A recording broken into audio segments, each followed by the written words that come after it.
Coming up on Be Kind, Let's Rewind. Today we are covering our favorite Thanksgiving episodes from whatever show that we picked. Sweet. My pick for this Thanksgiving episode is, of course, Frazier. Didn't know Sideshow Bob was in this.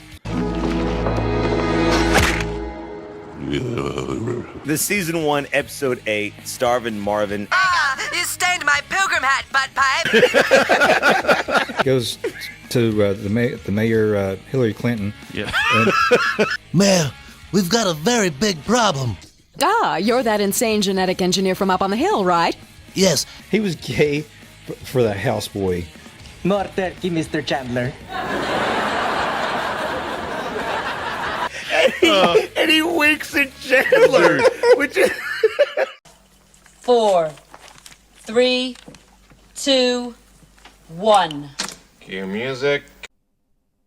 Does anybody have a can opener? God damn it.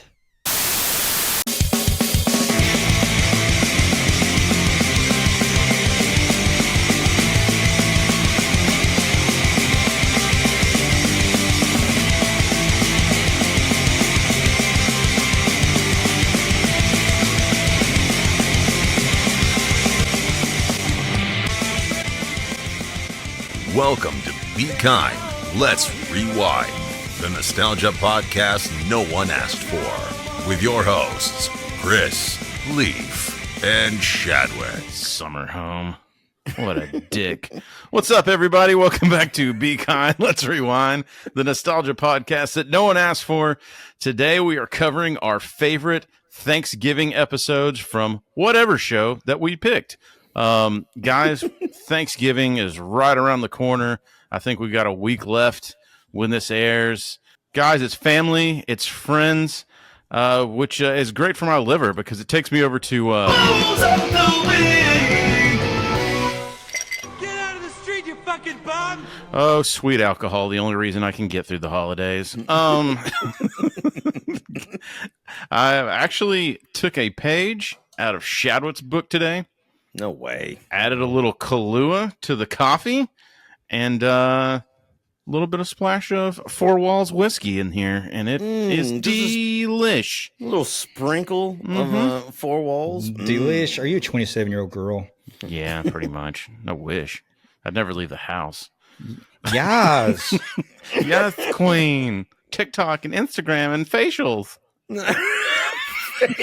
You know, you can go to That's you not can what go they say. to Miller Mott Technical Institute and learn how to give facials. Or I can go to Miller's. Pornhub.com and learn how to do them too. Shadwick, what do you got, man? Well, so I'm not drinking what I actually drink on Thanksgiving because I have to save that for Thanksgiving. It's lots and lots of wine, but I am rocking. Oh, the Oktoberfest. Yes. Oktoberfest. Yes, yes. And I'm going to Yes, assume that yes. this is not the original Oktoberfest, but it is the Sam Adams Oktoberfest. It's Nice. pretty. Which is always good, man. I mean, dude, the weather's Dude, I cooling love off. Sam Adams, It's a man. fucking good time. Leaf, for your Thanksgiving festivities, man, what do we got? I'm going to see Shadwick's Oktoberfest and raise him a not your father's root beer, dude.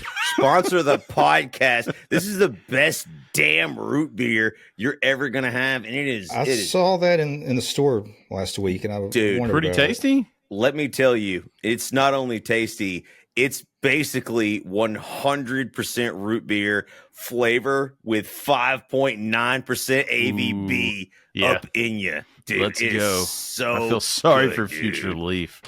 Sweet.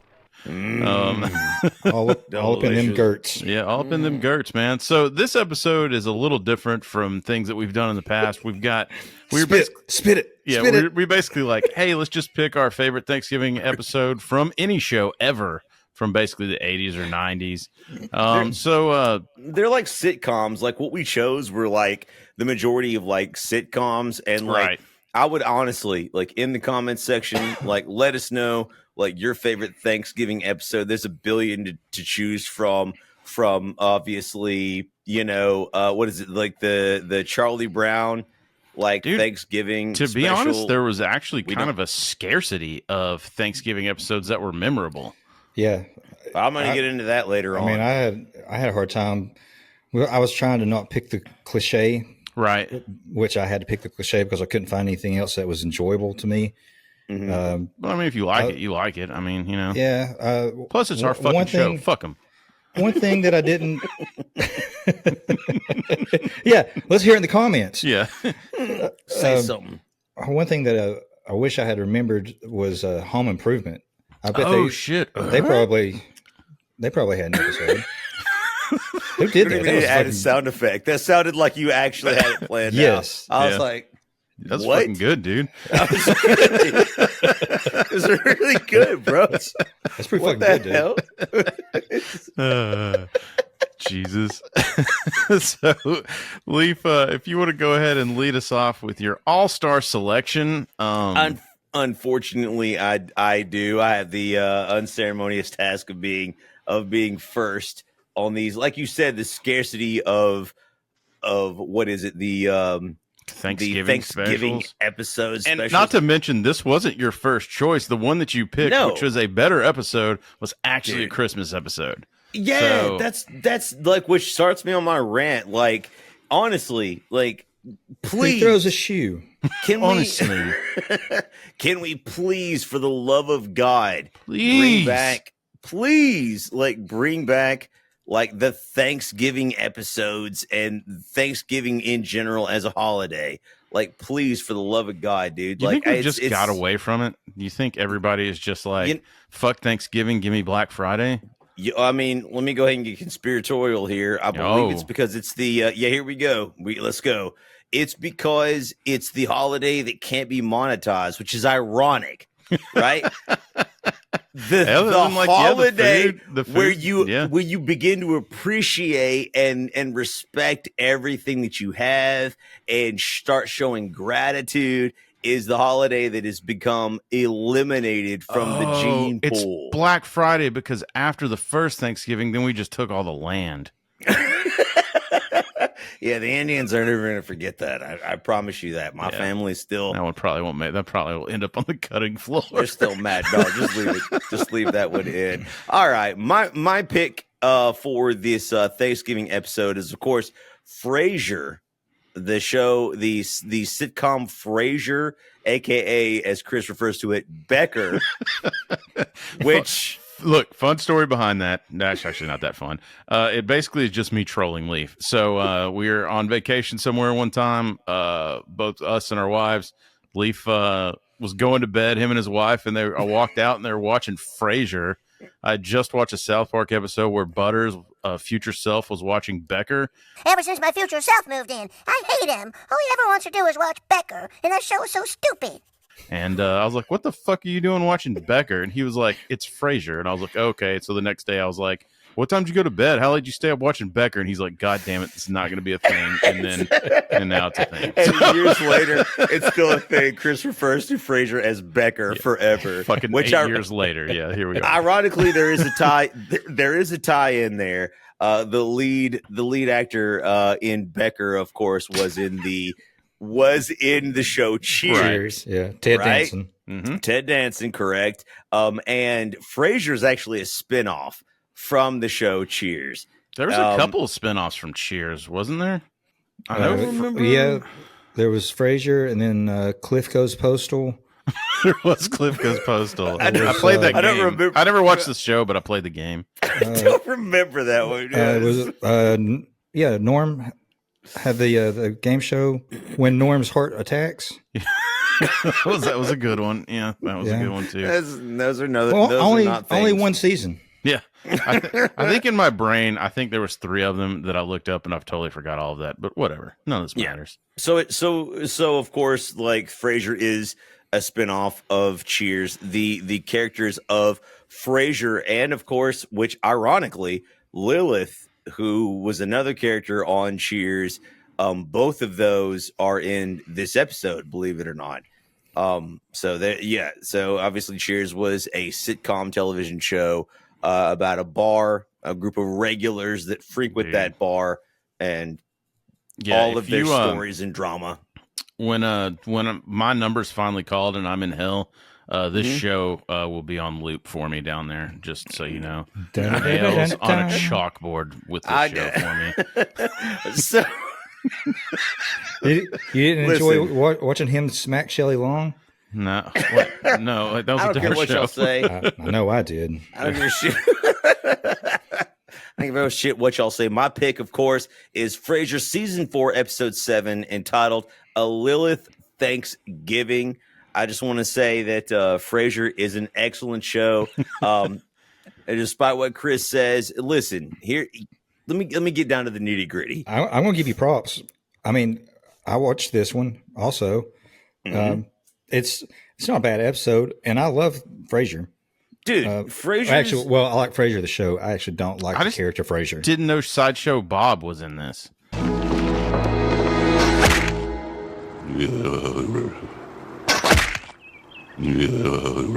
Why didn't anybody tell me that?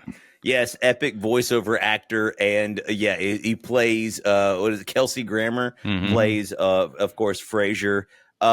You know, this sitcom, for those who haven't seen it and don't know, let me pitch it to you. I'm not pitching it to Chris; he already hates it. Listen, this show is about two ultra liberal, effeminate brothers. Although I think nowadays they'd probably be considered conservative by today's standards. They were raised, the two brothers, Frazier and his brother Niles, were raised by their like high class mom, right? And they unfortunately have a sports loving, like ex-cop, like beer drinking dad who kind of reminds me of Chris's Uncle Johnny. Like, I'm not gonna lie, dude. He's just a normal working class guy, and that's sort of the dichotomy. If you don't think that like pansy, like wish-washy intellectual elites are funny, because they are, then you're gonna hate this show. You're absolutely gonna hate it. I actually have a nice little tidbit on this. David Hyde Pierce was the inspiration for Stewie Griffin. No way, dude. I think I've heard that, but that's very obvious. It's like off of Seth MacFarlane. So there's actually, if I can find the clip, I'll put it in there. It's Stewie sees like Peter and Lois have sex, and he like passes out, and his soul like leaves him. I'm David Hyde Pierce. I'm 2 layers down, but I'm in there.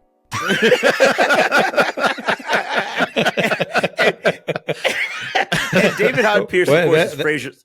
That might mean two things with him. David Hyde Pierce, of course, is Frazier's brother Niles in the show. They're both, like I said, really like wussy, effeminate elites. But Niles is the funniest character. Dude, on the show. 100%. I actually can't argue with it. I think Frazier has his moments, but not his younger brother Niles is actually one of the standout characters. And during the whole show, one of the best parts about it is they constantly take shots at each other. That's one thing I'll give the show. Even some of the side characters get digs in at the other characters. There's tons of one-liners at each other and the characters. Yeah, my favorite is Niles and Roz going back and forth. Yeah, that's good. To be honest, I mean, I'm kind of putting on a little bit for the show, but like, I didn't hate watching this episode. I know it's not one of the stronger ones, but like, and also I didn't realize that the son is the fucking kid from basketball that gets his ass kicked all the way through basketball. Don't you worry. From now on, everything's gonna be a-okay. Gee, Coop, this is the best day of my entire life. Oh,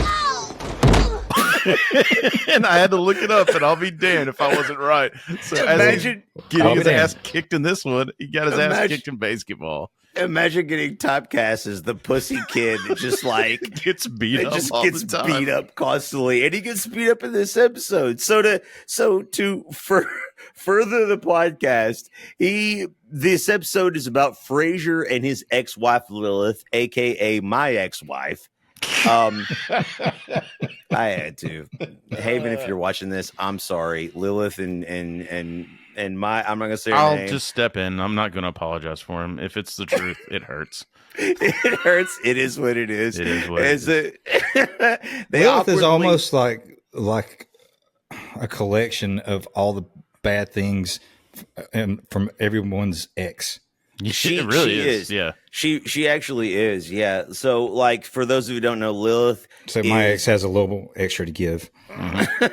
Well, that's the thing is like, so Niles and Frazier, both brothers, are divorced, and you sort of see like the whole like pantheon of, you know, estranged ex-wives sort of wrapped up in all of their which their divorce bullshit. was all the rage while this was going on. I think it still is today. But I mean, I think so. Even like Lilith too also is one of those people where it's like, if you said hi to her, I would second guess myself and be like, did I say that wrong? Like, is she about to roast me for like waving did I wave my hand too high? Was it too low? Like, dude, you know, like one of those people. Oh, she's an 8th grade girl. Yeah. Dude, no shit. Dude, that's actually the point. Like, that's why I want this show to me is so funny. Jumped over a puddle there. For some reason, I went like this. And they called me a Mary.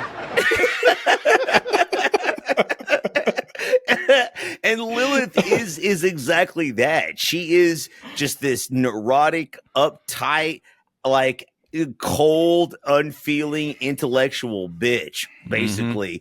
But you know what? So is the lead character, Frazier. And I dare say in this episode, emphasis on the bitch. Emphasis. Like they're both very similar. Like in that respect, you see that in this episode.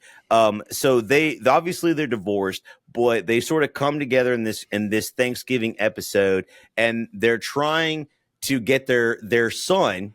Like, and obviously you could tell they don't like each other the whole time. They're digging on each other, making fun. One-liners are, in my opinion, immaculate against each other. Hello, Lilith. You're late. Oh, well, happy Thanksgiving to you, too. But they come together for this one thing, for the good of their son, who they've had together.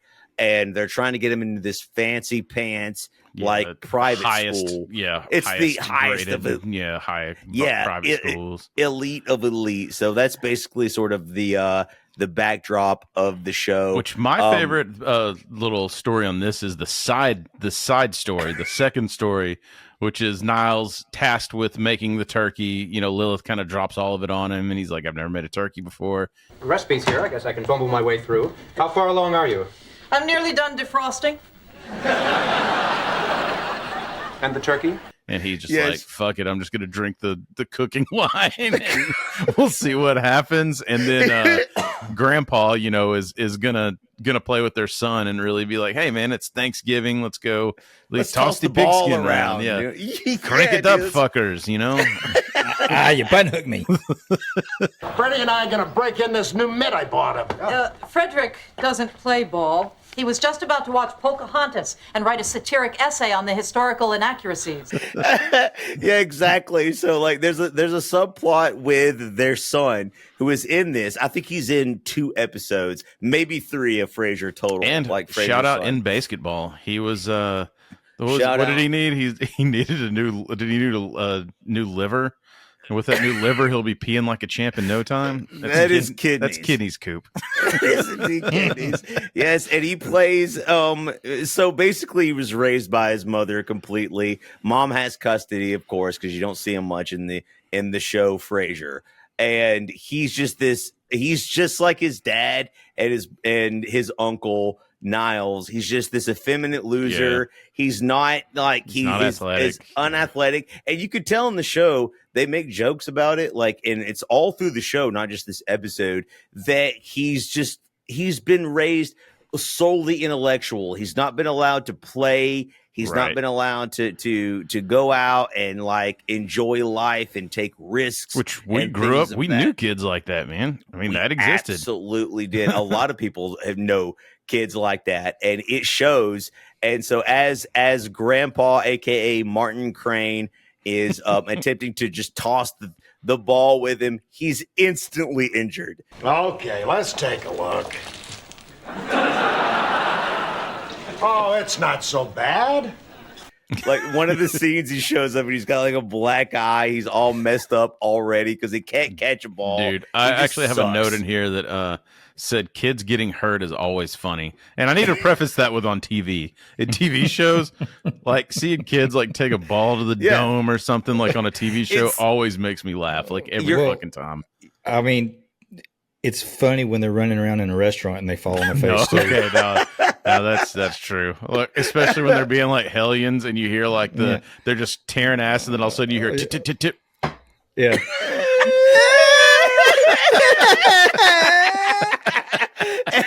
but to Chris's point, it's true. It's true because kids are generally, I mean, they're innocent, right? Like they're not responsible. So it's funny to see them like something terrible happen to them that's not obviously fatal in most cases. And it's funny to watch this kid who is like the people in charge of him, Niles and Grandpa, are trying to play with him. They're trying to interact with him. They don't get to see him often because, again, like I mentioned before, Lilith sort of, is in charge of the kid. She has custody. So do you think it's like a 2-second pause when they fall? Is it 1, 2?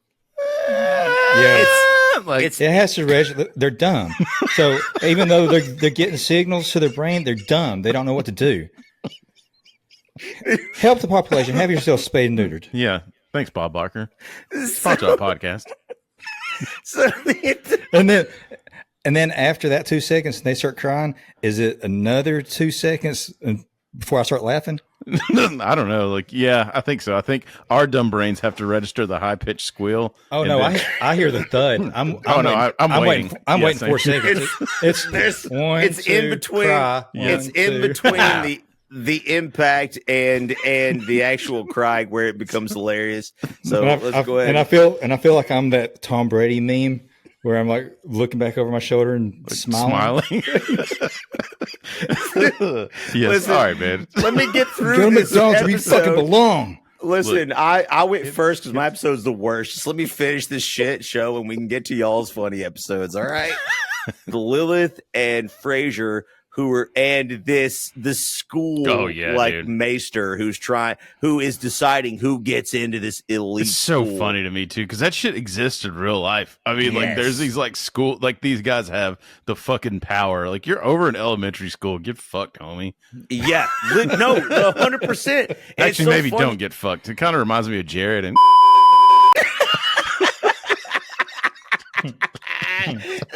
And that's the point of this episode. That's why it's so funny, is because you see these two neurotic people attempting to do something for the good of their son, and they have to suck up to this elitist. He's got a British accent, so automatically Dr. Campbell. Dr. Sternin. Dr. Campbell. Dr. Crane.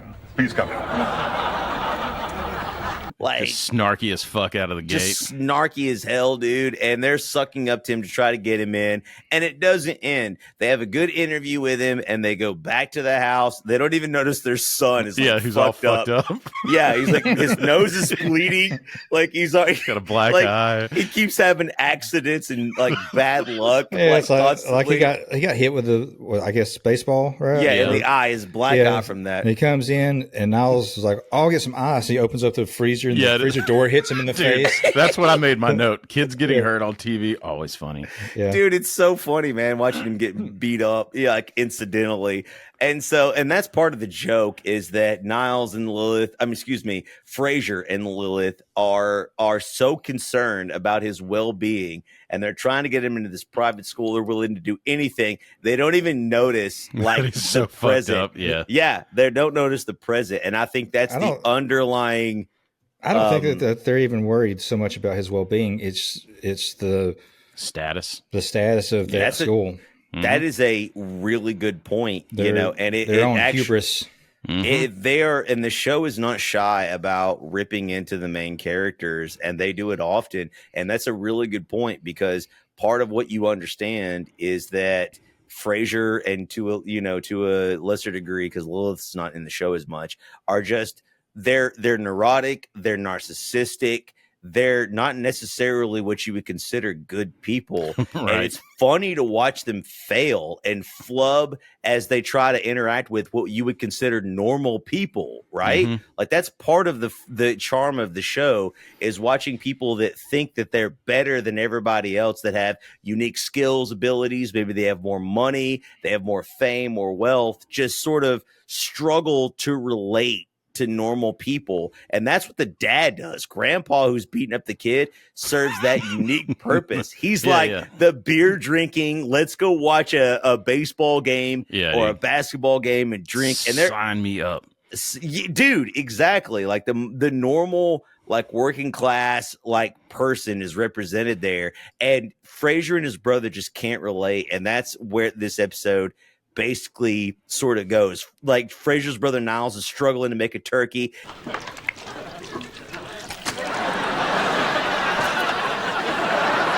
Anything that has to do with physical labor is an absolute fail. Yeah. And Frazier himself is trying to get his boy into the school. Meanwhile, Grandpa's beating him up. The kid has gum in his hair. His nose is broken and bleeding. He's got hives because he has an allergic reaction to something. I don't remember what it was. Yeah. Niles feeds him like a taste of the turkey. It has anchovies in it. And he ends up like having a... Is there anchovies in this? Yes. Oh my God, I've never seen hives break out that fast. But Niles actually does make a good-looking turkey, and he does. And it gets stolen because Frazier and Lilith have fucked things up so bad with the schoolmaster. Yes. And when they arrive back to give him the turkey, you know who I noticed in this fucking scene? What's that? Jane Lynch at the table. Well, yeah, a young Jane Lynch, and I was like, "Holy shit!" There's Jane Lynch. Was she on our list? She was like, "Well, watch this though first." Look at that. What does that look like?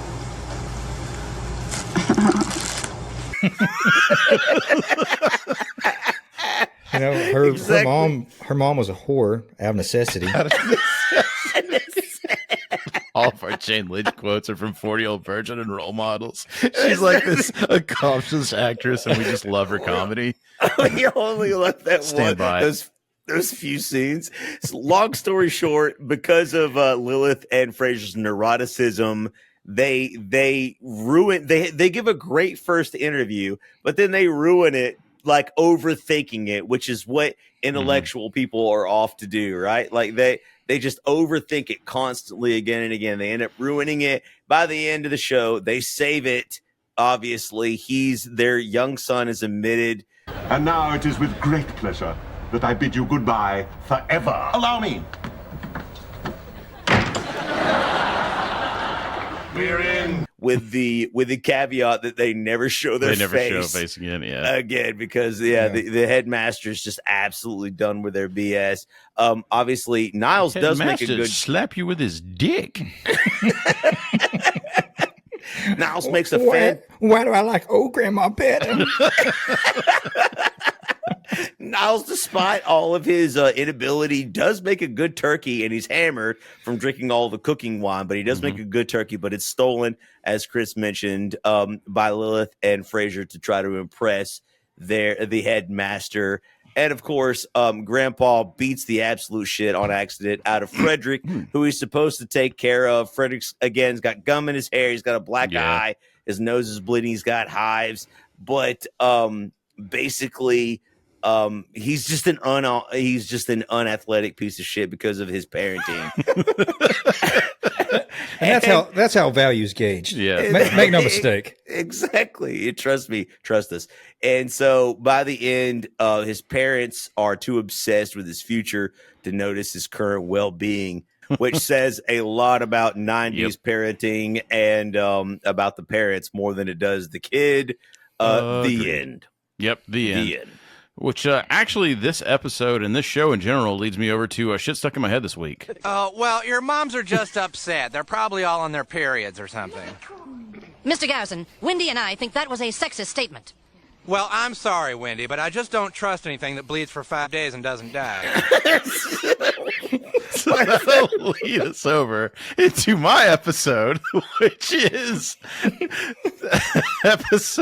season 1, episode 8 of South Park, the Starving Marvin episode, which I remember watching this back in the day when it debuted and thought it was the funniest fucking shit in the world. Every episode of South Park made me laugh my ass off. I thought my dad taught me that rule about something that bleeds for 5 days. It was not Mr. Garrison. It was Mr. Garrison from It was South Park the movie. I'm sorry, I'm sure we'll get that. That one will probably get clipped on YouTube. And we'll be like, we can't have your video on search features. You guys did American Beauty. Fucking YouTube. Dude. So obviously, Starving Marvin, which is season Was 1. it your Mickey Rooney? Yeah. The season 1, episode 8, Starving Marvin episode. Just the infancy of South Park. The boys from South Park, of course, adopt a starving Ethiopian child after watching a Sally Struthers commercial. Well, by mistake, they ordered a Takeo sports watch, which I thought was funny, is because that used to be a fucking thing. I mean, it wasn't I don't know what brand it was, but it would be like, order this magazine and you get a fucking free sports watch. Or dude, it was like this shit digital watch too, and it generally had you could see it on the episode. It was just like that. It's this garbage digital watch, but it had like your favorite sports team's logo above and below it. Whenever we ordered some shit like that, or magazine subscription or donation, your ass the next day, you may have mailed it on Monday, Tuesday you're checking the mail every fucking day till that thing showed up 6 weeks later. And it's one of those digital screens where like you can see all the other numbers underneath it. I love the attention to detail of this episode. It's like a fucking Etch-a-Sketch. Dude, it's so bad. We wanted those. I mean, it was kind of nice on Michael Uslan in his book and even in his play when he talked about the X-ray glasses. So this shit's been around forever. They've been preying on kids forever, and we've been waiting on the mailman for years. So thanks, Amazon, continuing it going. I never did get my ninja grappling hook. Dude. Dadgummit, dude. You needed that, dude. You needed it. I know. So this episode basically begins when the boys are watching again the Sally Struthers commercial. But the best part about this, we should probably stop and explain what Sally Struthers is to those that don't know, because this was a thing for a long time. She was an actress, right?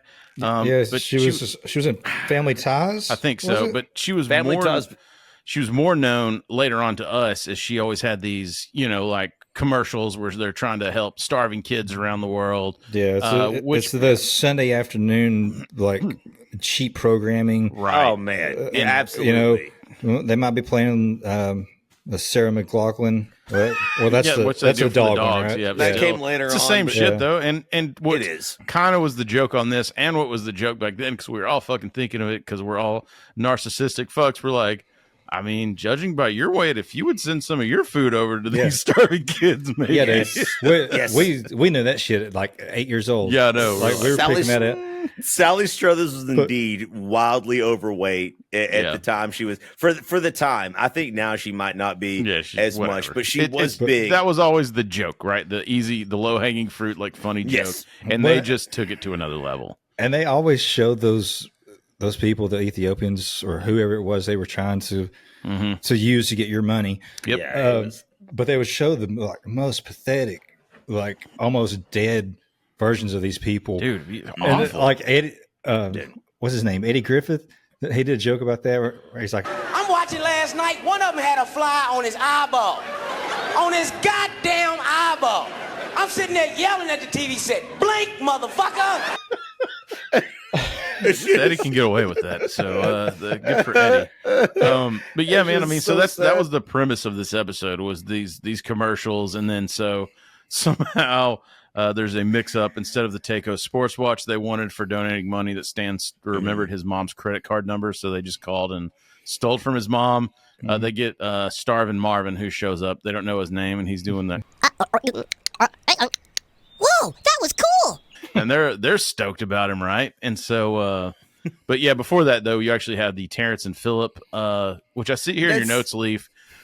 I always thought that this was supposed to be the equivalent to Beavis and Butthead, but I think as I've gone on, I think this is more maybe a shot at like some Canadian humor, because it's not as dumbed down as Beavis and Butthead. See, like I don't know.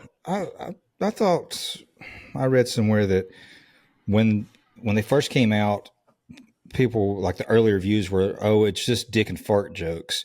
So and they're like parodying themselves. And they're like, or if you want to see dick and fart jokes, we'll show you dick and fart jokes. I mean, that sounds more up their alley. The lowbrow humor. Well, that's the thing. I'm glad y'all mentioned all of those theories because that's actually the genius of South Park. If I may, just for a second, the layers of humor are so deep in this, and this is why, like a lot of people miss, if you haven't watched South Park in a while, you miss the genius of it. So the kids are watching their favorite dick and fart joke cartoon episodes with Terrence and Phillip, right? And which is truly dick and fart jokes. It is literally there's nothing else. Just dude, one of my favorite jokes. This is yours. Dude, I'll watch this and so Terrence and Phillip are having a Thanksgiving, and they're dressed as pilgrims, in the cartoon in the South Park universe, and one of them farts on the other one, and he's just like, you stained my pilgrim hat, butt pipe. You used to use that shit all the time. You got spat on my pilgrim hat, butt pipe. Butt pipe. But I laughed this last time I watched it, dude. So it was still funny. They did jokes like that, and then when he was on the phone and he's like calling him like butt rammer and stuff like that, and then Cartman's like, "Shut up, you vas deferens." And I was like, which of course this is 1997. I was a senior in high school, so guess what Chris went to school with after this episode? Armed to the teeth with vas deferens ready to call somebody.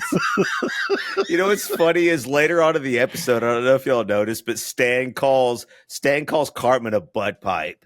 And yes, I did. I noticed that. Yeah, he actually picks it up from just like we did. It from was TV. Again, there's just you peel back another layer of South Park, and there's just yet another layer of comedy, and that is when, in this comedy show about farting on each other, is this very serious commercial about starving African children. And they could genius. And they could give a shit less until they mentioned the watch. Takeo Sports Watch, yeah. Yes, the Takeo Sports. I had in my notes too, because this is early South Park, and I don't remember what season it turned. It may have been 3 or 4. This is still naive fat Cartman. So this is not conniving what he becomes later on, where he makes Scott Tenorman eat his parents. This is still fat, kind of the, watch it with the fat jokes or I'll sit on you guy. He's still a kid. That's the thing in this. He's not as devious and well thought out of a character. He's still sort of just an. But he is selfish. Yeah, but he is selfish. Yeah, he is. Spoiled. He is. Yeah. And extremely spoiled. So again, as Chris said, the boys do order. They want that sports watch, and they want to take turns wearing it. So he has his mom's stolen credit card, and they order. Well, they sponsor what they think is an African child, but unfortunately for them, an actual African child shows up on the doorstep. And my favorite part again is you see the postal truck driving away and dropped a human being. My immediate thought was how did he get there, dude? That means the postal driver had this African child wearing rags next to him as he was driving and dropping him off. There's just too many layers. I bet he was listening to Infant Sorrow. He was listening to African Child. He brushed his teeth with that shit. So the other plot in this episode is except for one African Child, that other sucked. One of Lee's other favorite characters, Hans Mephisto, who in other episodes was tried. I think if you go back and listen to our South Park episode we talked about, where he was trying to do 3-assed monkeys and whatever, right. But now he's made mutant turkeys. Yeah. And they're pissed. And they're pissed off, and they come. I think they, come in there's a couple out in the crowd, and they're doing cheesy fucking classic lines back and forth. He goes to the mayor Hillary Clinton. Yeah. Mayor, we've got a very big problem. You're that insane genetic engineer from up on the hill, right? Yes. And she won't listen to his warning. She thinks it's crazy. And and they run through those Looney Tune gags with this screwball and jackass and all that. But these turkeys actually led to, I believe it was on N64, the South Park first person shooting game that I remember playing. That was just awful. It was not a good game. We rented it a few times. at Leaf's house, but it was bad. But it was still South Park. I vaguely remember that. We had a good time with it as being South Park fans, but yes, it was not. But then the turkeys, they as the kids are at school and they've got Starving Marvin, the turkeys, barge in or whatever, and they're like, "What the hell?" But before that, Mr. Garrison has my favorite line that still to this day holds up, and it is, Okay, remember, there are no stupid questions, just stupid people. And that is just print it, put it out on a shirt. That's the fucking one right there, man. It shows, it zooms in on Cartman when he says that, afterwards. It's just standing there, sitting there. It's you know what? I'm going to say it right now. We're going to make a t-shirt with that quote, but people is going to be spelled wrong. You may actually be a fucking genius. Genius. All right. That is absolutely genius. So yes, put it on the list. The plot moves forward with these mutant turkeys basically attacking South Park. Side note, the boys decide to keep the starving African child as a pet. They divvy up who's it's going to stay with. Can we keep him? Yeah. They divvy up who's going to stay with, so they're going to take turns taking care of him, except for Kenny, who's too poor. Yeah, except for Kenny because he's poor. And I wish I could make out what Kenny says in this episode. I bet we could if we went back and listened. When they say something about him being so poor, he says something. Yeah, if anybody knows in the comments section, tell us what he says. I can't. You could look it up. I know you could look. You can look up all Kenny's lines, basically. So this too is this another part of this is their South Park themselves are giving to the less fortunate, which you find out is just Kenny's family. And Garrison is like, we have cream corn, and cream corn. Please bring in more diverse food, children, or else Kenny's family is going to have a pretty corny Thanksgiving. He starts laughing at his own fucking joke like it's this like he just discovered fucking gold. Like that guy's pretty good. Yeah, yeah, exactly. Yeah, thanks, fucking Terry Bradshaw. Yes, everyone's making fun of how poor Kenny is in the end, and the jokes don't stop. It starts from the beginning and it doesn't end till the very last scene. Dude, in fact, which we will get to. It is hilarious. But Kenny's family being poor is like one of my favorite lines is they take Starving Marvin out to what we consider a buffet, which by the way, none of the parents have an issue with a starving African child just being in the midst. Like nobody says anything until Mr. Garrison later on. Well, they all have an African child trapped in them. Trapped inside me. Africa. So it's like, so Cartman references, he's asking Starving Marvin, he's like, why is your family poor, Starving Marvin? Is your dad an alcoholic too? I like too that he shows him. He's like, this is called the appetizer. It's just a bunch of shrimp. He's like, appetizer. That one, he's like, this is what you eat to make you more hungry. Yeah. Like, this is all just a shot at us, too, as like Americans. Like, we're so fucking spoiled. Which is what South Park is known for. Like, there's always a message usually buried in each episode. So funny. And that was it. It's just like Marvin's trying to reach for the shrimp and Cartman just throws him away because the main course is coming or whatever. He's like, you see it hit the trash and some of the shrimp falls on the floor. Like it's just excess. Does it cut back to Marvin? He's got like this horrified look on his face. So the whole time he's just like he's just shocked about what we're doing. Wasting all this food. It's so funny. Family can't eat, but we're just eating food. And then like he's sitting next to Cartman, and every time he reaches for food, Cartman's like, "Nay." And Leaf,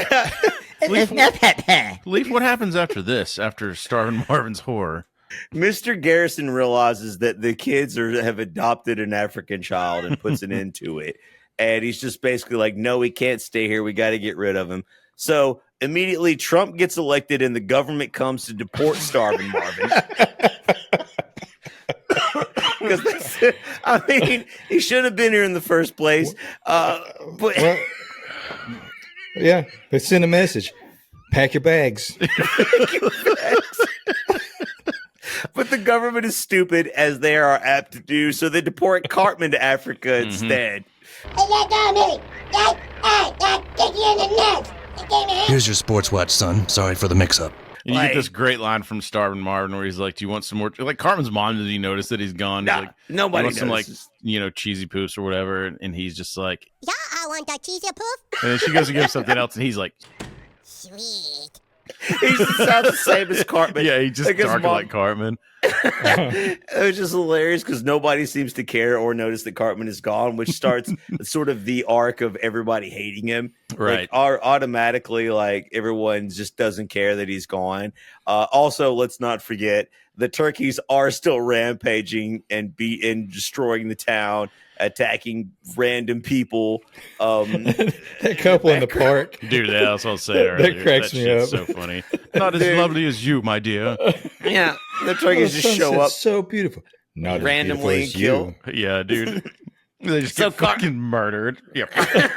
So Cartman's deported to Africa, and he gets his just desserts because he's been such a dick this entire episode about him never being hungry or whatever. But he's in this African village and he's starving, and he's just looking for cheesy poofs and cheeseburgers. Dude, isn't this where he pops the God, why have you forsaken me line?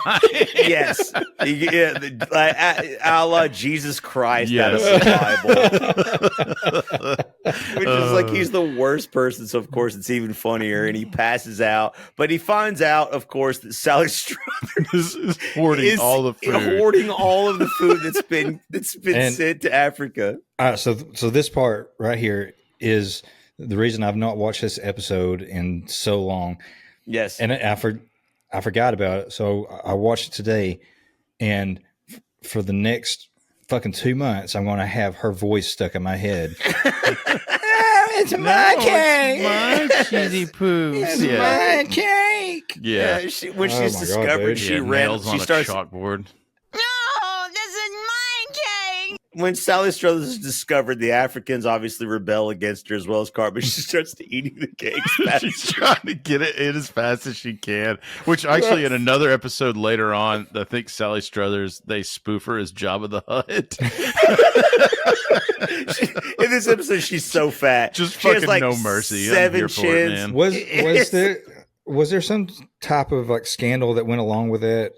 I don't know. Not that I'm aware of. I mean, I'm sure. I wonder if they had like a reason I to can go speak on so it. hard after her. Yeah. So the problem is a lot of these I don't, what was it called? Like Feed the Children organizations. Yeah. It was discovered they were taking a lot of the money. They weren't doing things that were honest. Right. And, I believe South Park, I don't know whether Sally Struthers was privy to that or not, but a lot of these people were blamed some of the stars or the Hollywood mascots for being. It's not like Subway. Subway was all about the children. This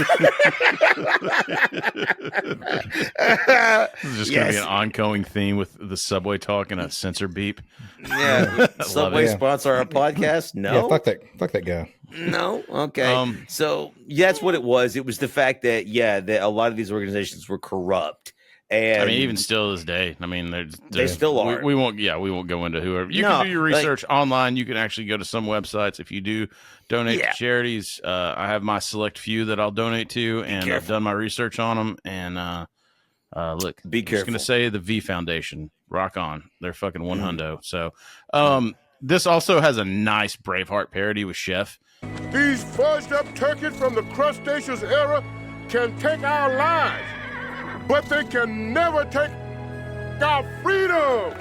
It cuts back, and they're going to battle the turkeys that have taken over the town. The South Park townsfolk have decided they're going to battle the evil turkeys that have multiplied, the mutant turkeys, evil turkeys, and they've decided, a Chef dons his Braveheart mask, and everybody's gonna fight and kill and defeat the turkeys and drive them out of South Park, which they do. Unfortunately, Kenny is You know what I would do when Chef's giving that big speech and I'm getting ready for battle?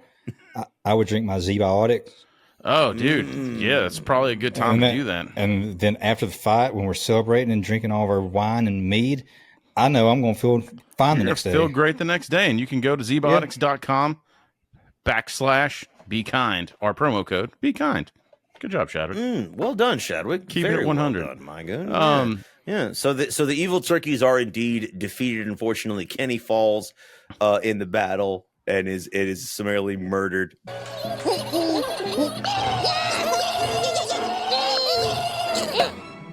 by the evil turkeys, but they're slaughtered. The episode basically ends. Sally Struthers is defeated.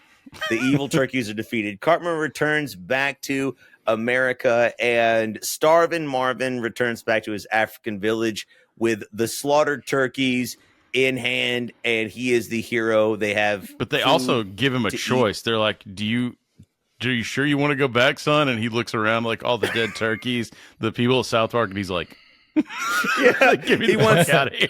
He wants out of South Park. He sees Barb Brady and the rest of the South Park crew. He's like, "Get me the hell out of here." Yeah. So they defeat the turkeys, and he returns back as the hero.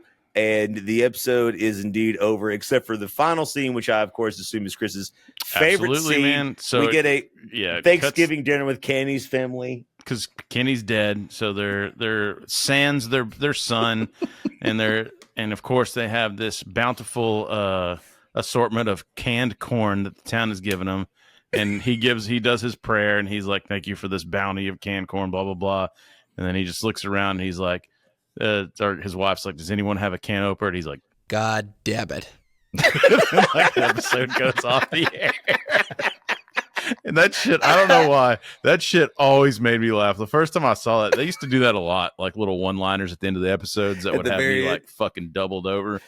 It was just good shit, Maroki. He was just praising. There was a Thanksgiving dinner. They were praying. They were praying to God. He was just like, "Thank you, God, for this bountiful can of corn and green beans that you've given us." He was like, my favorite part is he's like, "Even though you saw fit to take my son and enjoy watching us suffer, we still give you praise. Amen." And then he's like, "Does anybody have a can opener?"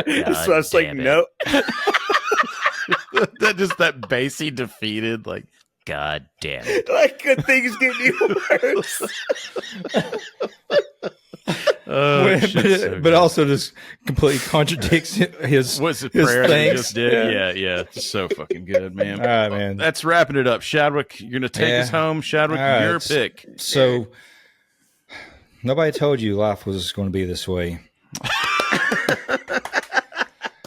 Side note on that, did you know that and there's only one reason that I know this, the Friends theme song and the radio single were two different versions of that song.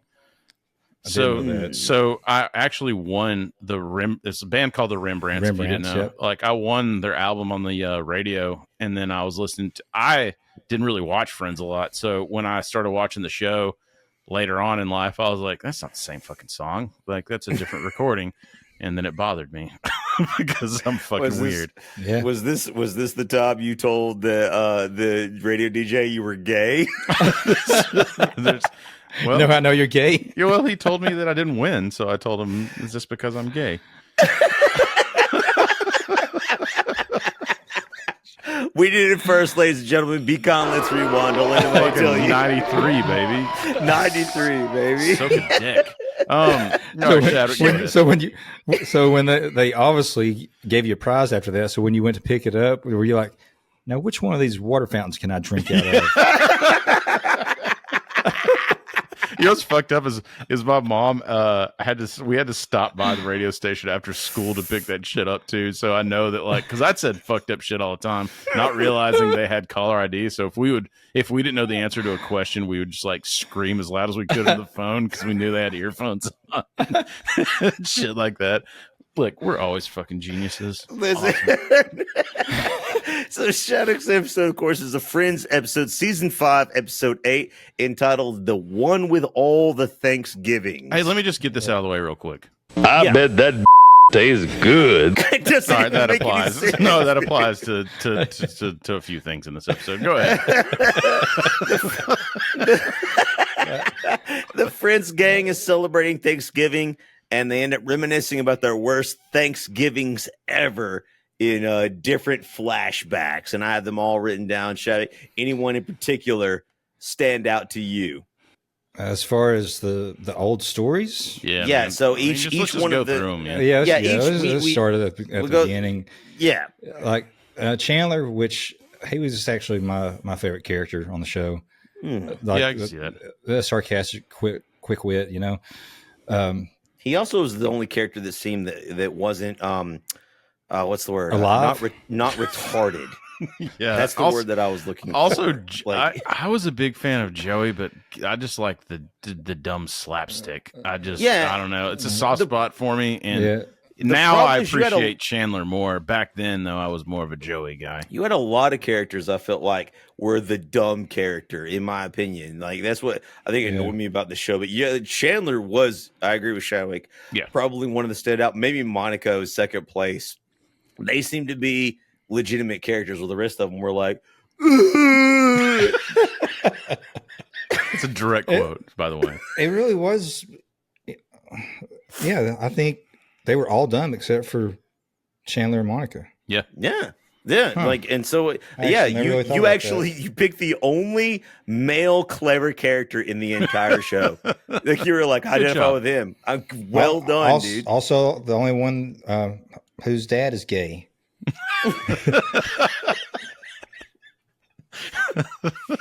Is that coming out of your nose? That coming out of your nose? No, it did not. I was scared it would, but it didn't. I'm good. I'm clean. When this finally happens, man, these spit takes are hard to come by on. You guys are one.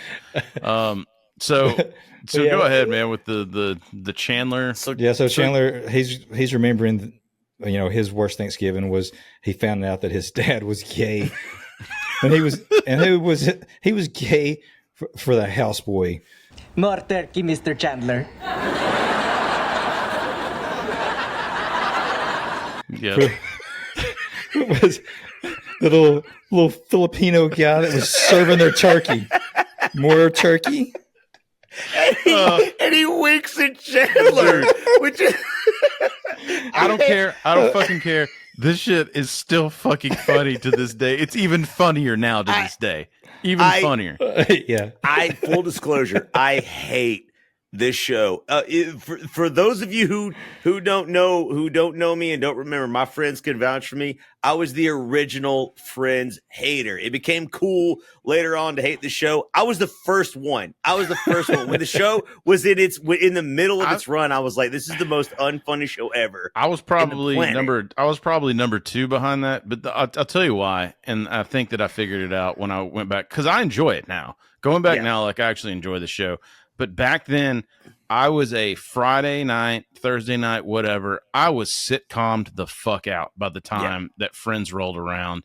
And the canned laughter sitcom, like, I was just over it, and I'd started to graduate to, like, Simpsons, South Park. Like, I was looking for, like, I wanted fucks and shits in my comedy at this point. You wanted so that's your why. stuff. And I was right there with you. And I just want to say that despite all of the hatred that I had, like that, there's a couple of instances in here that made me bust out laughing. Yeah, it's a really good fucking show. Like, it was on TV for a reason. I was a little harsh. I was a little harsh. We went to see Seinfeld to his stand up a couple weeks ago, and at the end of the show, he stayed out there a little bit, and he would let people like yell topics up to him, and he would kind of address whatever they're saying.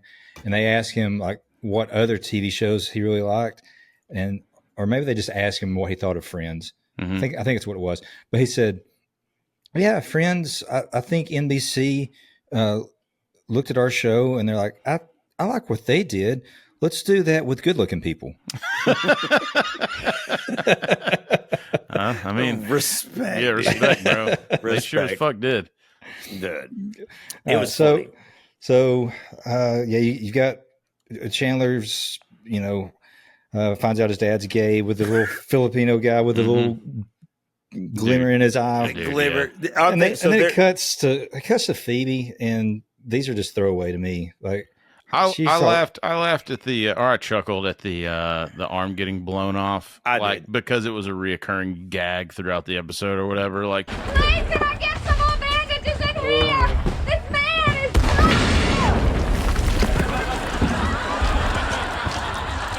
I personally thought that was one of the funniest scenes in this episode. So to reiterate, this episode is literally about all the Friends cast members. For those of you who know who they are, they're all reminiscing about their worst Thanksgivings. Chandler, of course, his dad come out as gay with a Filipino houseboy. Hilarious. Phoebe's was a flashback to her past life, which I assume, again, I've never watched the show in its entirety. I assume she believes in mysticism and reincarnation. It's like in the 1800s in the Civil War, and she's a nurse. Yeah, I mean, this surprised me because I didn't know anything about her or this episode, but suddenly it's like 18, like whatever it was, like 76 or whatever, and she's like attending to a wounded soldier, and like a cannon flies, I guess, explodes, and it blows her arm off. And I immediately start laughing because blood is shooting out. I don't know that that Friends was that way, but in my opinion, the actress sort of ruins it. She plays it in such a goofy way that it kind of killed it. But my initial reaction was I busted out laughing. Yeah, like it was so funny. Yeah. But her reaction to it was just like, she plays the same deadpan character no matter what is happening, and to me, it's just not funny. And I was like, "Dadgummit!" Tens to hundreds of millions of dollars. Dude, doing the it. joke was so funny, but she's just like, "Oh, man!" She plays that character so stupid, like just overly dumb. Like no range whatsoever, but whatever. Like I thought that moment was hilarious until she started like acting like herself, and I was like, "Dadgummit!" Nah. I was you had everything. And then her counterpart is Joey. He also acts retarded all the time. Dude, this is an iconic bit though, right? Like Friends. Like, I mean, you couldn't have a best of Thanksgiving episode without this bit, yeah, that's what I was saying. Like when we first suggested this, like this was the first thing that popped in my head, and I was like, well, that's the cliche way to go, but what else is there? Yeah, I mean, again, like we said earlier, there's just not a lot of Thanksgiving episodes, but so explain what happens. So what is he? Yeah, so Joey, he's thinking back to maybe it was just the previous year where he had this giant turkey that Monica was going to make for a bunch of people, and he was going to play a joke on Chandler and try to scare him by putting the turkey on his head. Joey, what's going on? What? Oh my God! I know. and then the turkey got stuck, of course, before Chandler even got there. So he's freaking out and trying to get the turkey off his head. Monica's in there. I think Phoebe. They're all trying. And dude, he's fucking so good at physical comedy, though. Like, he really is. The part that got me on this one, because I was like, I mean, the turkey on the head, like that's kind of over the top, funny shit. When he lays down. Monica. Yeah, on the table. table. Because he can't get it off, so he lays down as if that's like the turkey garnish sitting on the platter or whatever. That shit got me out loud. I was like, all right, that's fucking funny. Like, well done. And then Chandler walks in and it does kind of jump back a little bit, just like more like taking in the scene than being scared, I guess. Yeah. But Joey with the turkey still on his head, he's like, It worked! I scared you, I knew it! but he's like pointing in the wrong direction. Oh yeah. No, see, that's another one too. That's just their physical comedy was, as much as Friends gets its flowers, I don't know if they get enough flowers for the physical stuff. I think even I saw a special where Joey hurt himself on a couple of these like physical gags. Like I think he separated his shoulder on one episode, and like, I mean, homeboys, he was going all in, man. He was in. I respect. I didn't know that. Yeah. But the fat of the episode really comes to the next story, right? Literally. All pun intended. Come on, fat lord. Yeah. So it's supposed to be, I guess, in the 80s. Everybody's looking fucking ridiculous. The guys all look like a flock of seagulls. Hey! Oh, hi. I guess they're supposed to be in high school, right? Yeah. I think at that point. Yeah. Because Rachel and Rachel and Monica are younger than this is Monica's story, like they in her, and she remembers back to when it basically in the 80s they're all dressed ridiculously 80s, and Monica is Monica's brother's Ross, and then Ross and Chandler are friends. Yeah. Yes. So Monica is fat. I mean, and not even really. Like, I mean, by 2024 standards, I was looking at her being like, damn, you could still, I would still, I mean, I'm a holler. That's all I'm saying. Let me holler. She was thick, dude. She was fat in the 80s. She was 2024 thick. Okay? Respect. That's thick. That's thick with 2 C's. Mm-hmm. Blood type was ragu.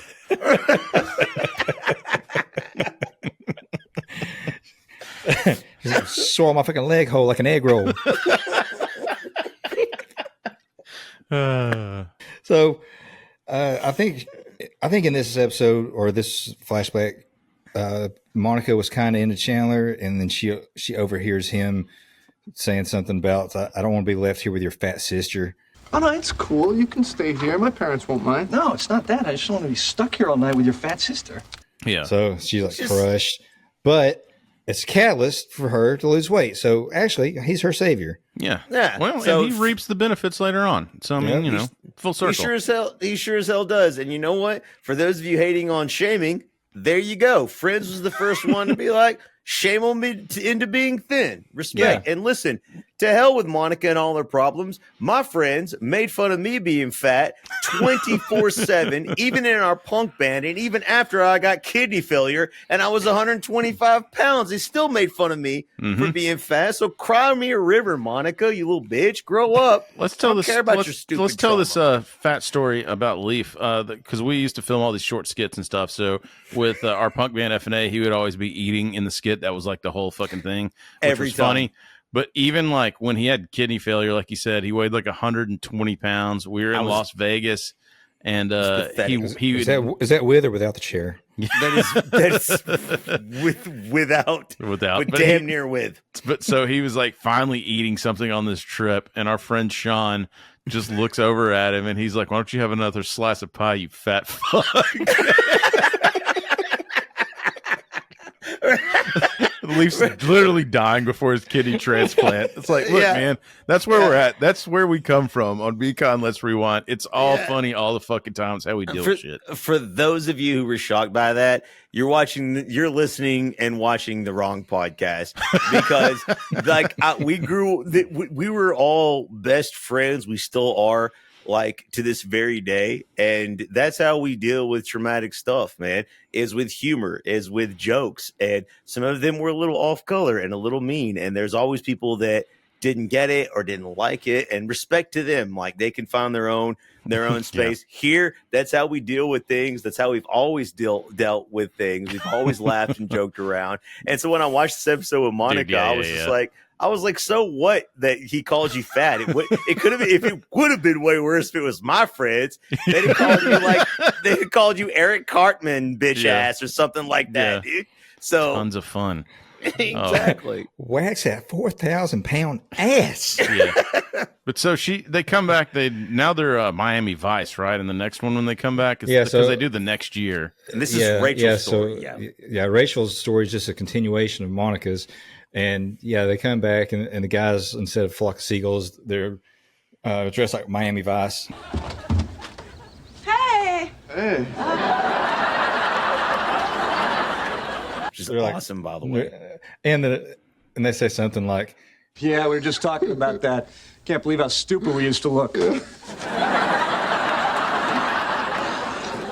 Yeah, I know. Like roll the sleeves up. The t-shirts with the blazers on. Dude, I don't care. That shit still looks cool to me. Oh, yeah, even same now, here. I'm like, dude, that's awesome. Sign me up for Miami Vice swag.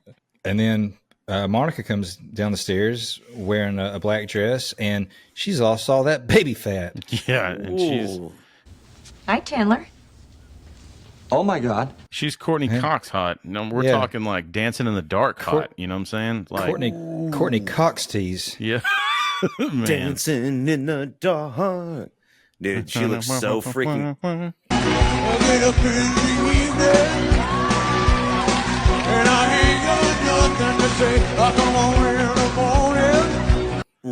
She looks so good, dude.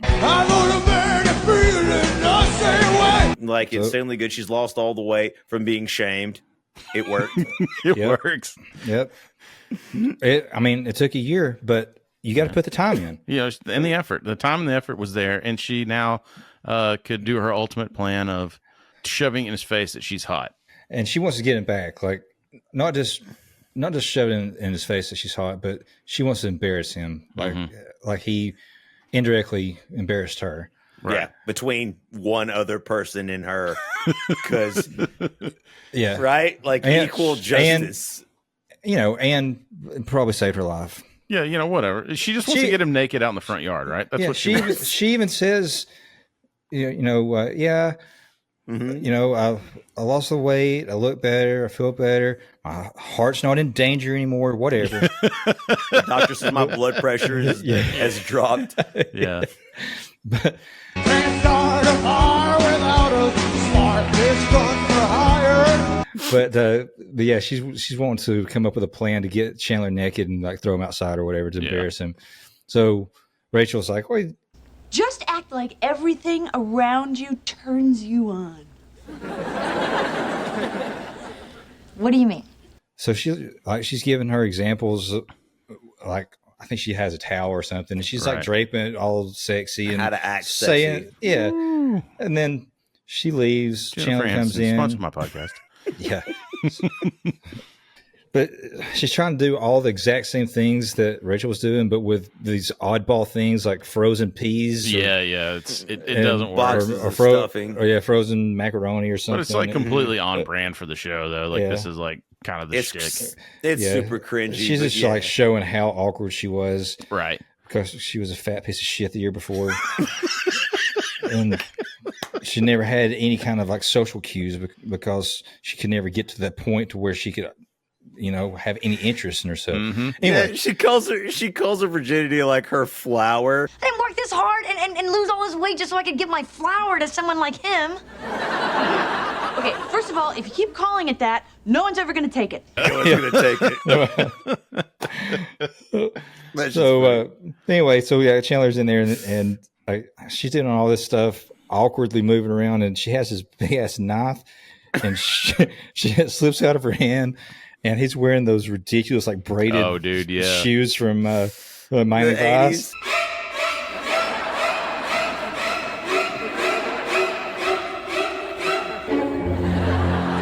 So it cuts off the end of his pinky toe. It's like the wicker shoes or whatever, like the furniture outside is made out of. I remember those, dude.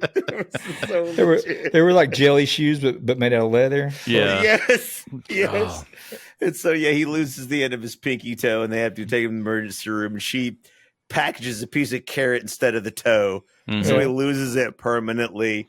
And the kicker of the story is Chandler didn't know that she intended on getting revenge on him because he didn't remember even calling her fat. Which why would he? He didn't know she was there. She was behind him. Yeah. Like it wasn't even his fault. Yeah, but he gets super pissed when he finds out about this, and so he goes back over to his apartment across the hall, and she runs over there and she's like, "Well, can I do anything for you?" And he's like, Yeah, just leave me alone for a little while. I guess just a few minutes later, there's like a knock at the door, and he opens it up, and she's standing there with a turkey on her head. Nice try. Wait. Look, Monica. Which I appreciated the wraparound here, and then there's the big payoff, right? Like right after this. So she, she find out that Chandler's a homophobe. And he's still mad that his dad's gay. He goes on a Black Friday shooting spree. Yeah, dude, like Norm from Cheers. She's got the turkey on her head, and he's like, it's not funny, and she's like, well, what about now? And she starts like shaking them little bitty titties. And, yeah. And pretty funny now. Yeah, whatever. Yeah. It's kind of funny. He laughs. Yeah, he laughs, and he goes, "You're so great. I love you." And then then she this is stops. awkward. Yeah, and she goes, "What? Nothing." Yeah. I assume you said you love me. No, I didn't. Yep. I assume that's a big moment in the show. Again, I've never seen it. I mean, him telling her like, was it teased before this? And they were in a relationship, but they had dropped the L bomb. Yeah. My favorite part of this is when Joey gets spooked.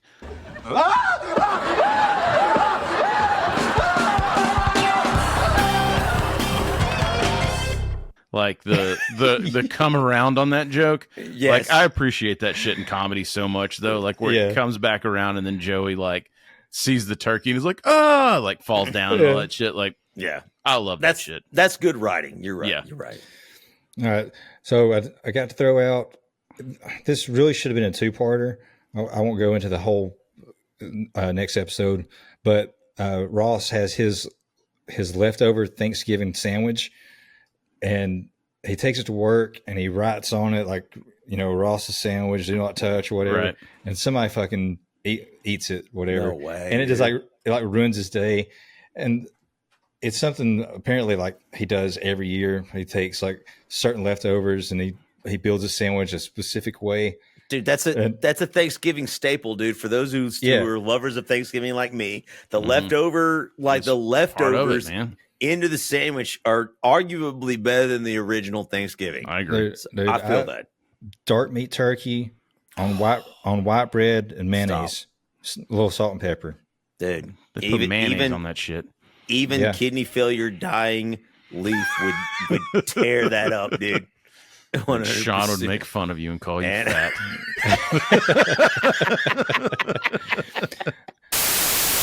We were restricted to TV shows. My favorite thing from Thanksgiving is I think it was the Addams Family Values, where Wednesday and Pugsley get sent to a camp, and they put on a Thanksgiving play for all the parents. Oh, right. And it's funny because Pugsley comes out and he's dressed as a turkey. Eat us 'cause we're good and dead. And the song that they're singing, like he keeps coming up to the audience and he's like, Eat me! Sauteed or barbecued. Eat me! but then Wednesday, like she hijacks the whole fucking play and all of her like tribe attacks the Pilgrims and they like set the place on fire.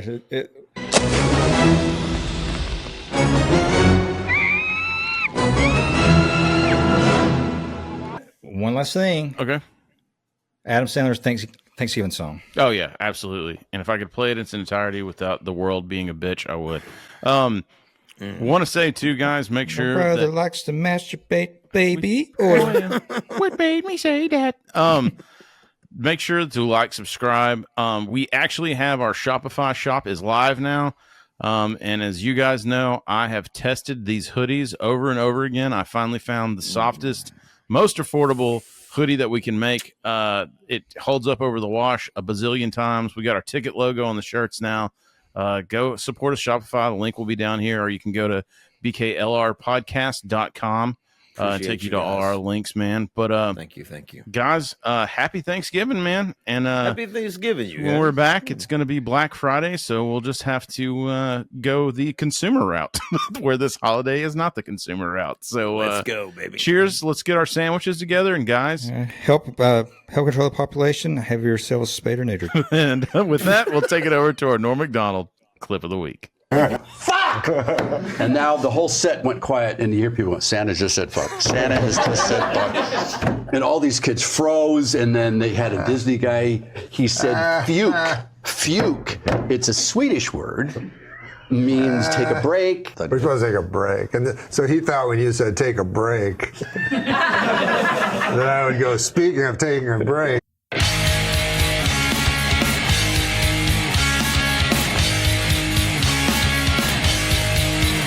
She said,